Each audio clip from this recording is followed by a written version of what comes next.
আসসালামু আলাইকুম। আজকের দস্তরখান ও খাবার বিতরণ কার্যক্রমে ছিল এক মানবিক ও আনন্দময় পরিবেশ। প্রায় 200-র বেশি মানুষ একসাথে এই আয়োজনে অংশগ্রহণ করেন।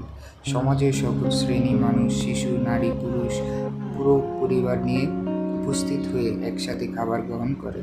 এই আয়োজনে সবচেয়ে সুন্দর দিক ছিল কিছু হৃদয়স্পর্শী মুহূর্ত, যা ক্যামেরার ধরা পড়ে। দেখা যায় এক বাবা তার সন্তানকে নিজ হাতে খাইয়ে দিচ্ছেন, আবার এক মা তার মেয়েকে ভালোবাসা দিয়ে খাবার তুলে দিচ্ছেন। এমন দৃশ্যগুলো পুরো পরিবারকে করে তোলে আরও আবেগময় ও অর্থবহ।